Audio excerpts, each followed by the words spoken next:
Dan.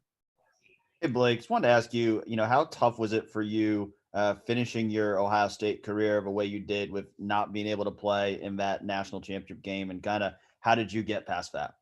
Yeah, it was very tough. With the amount of success we had last year, and growing up, a huge Buckeye fan, always wanted to be in the biggest stage, and that of a national championship. It was really, really hard for me to sit out on that one. But it was being a supportive teammate throughout the week, had full confidence in the specialists and the guys. But not being there was tough. But at the same time, it's a little bit of adversity, and you got to come out of it stronger. And I think I'm in a really good mindset now. Thanks, Blake. All righty, next up we'll go to Alex Fleming. Alex. How you doing? Thank you for your time, Blake. Thanks for having me. So Ohio State made it to the championship game, lost against Alabama, but you were able to beat Clemson, who beat you guys last year. What has this year taught you about how there's politics in the game, and how is that going to get you ready for the next level? Yeah, I obviously missing the national championship. Like I said, it was some personal adversity, but we experienced a lot of difficulties throughout the year with not being able to play at times. So I think and one thing I've actually learned in this off season is it just makes you stronger. Forms of adversity. So I think going through what we went through just made us mentally tougher. And you just grow as a person, team. Kicker, whatever your position is, you just grow. All right, let's go next to Nathan Baird. Nathan.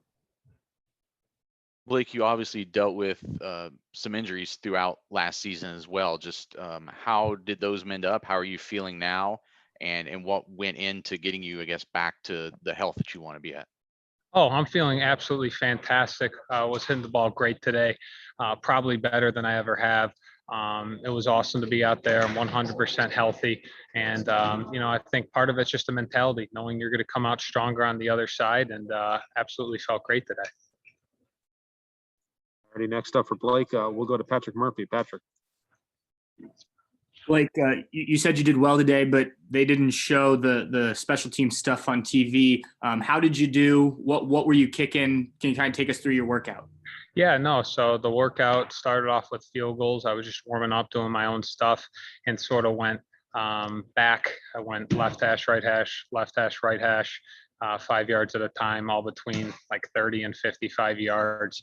I thought I was hitting the ball really well. Got great height, great contact, and I just really enjoyed being out there. Whenever you're back at a place like this, and a place you spent so much time at, going out there and kicking on that field, it was just fun. I was out there loose, having a ton of fun, doing what I love. All right, next up we'll go to Tim May. Tim. Yeah, Blake, what do you think they're looking for when they look for a kicker? Obviously, your record speaks for itself of putting it through the uprights and leg strength, et cetera, when you're healthy. But what is it you think the NFL is looking for in a kicker? Because they go through a lot of them, it seems like, every year, if you follow my drift.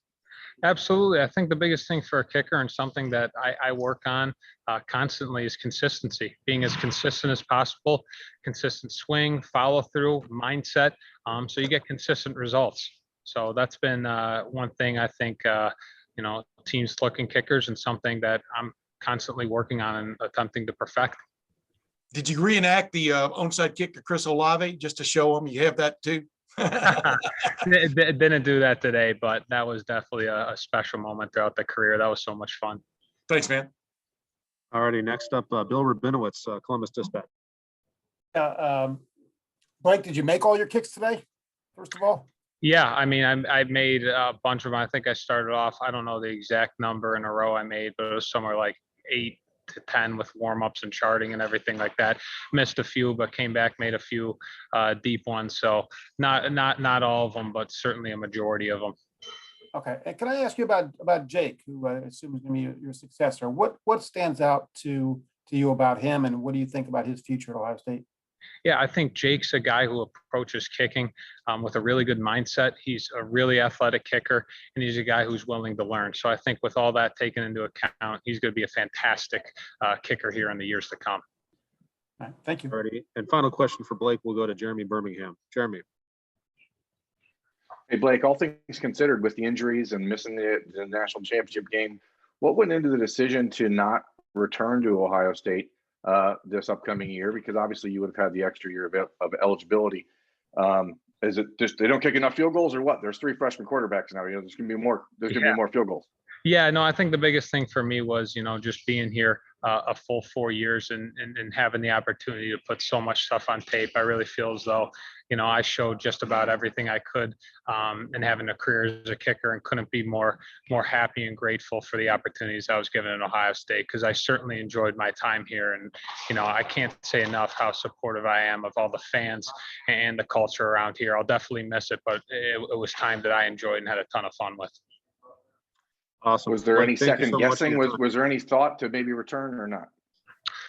Yeah, a little bit. Whenever you get done with the year, you look at your options, but I'm very confident in the decision coming out this year. Awesome. Blake, thank you so much for your time. Really appreciate it. Thank you, guys. We're going to bring in Luke Farrell next.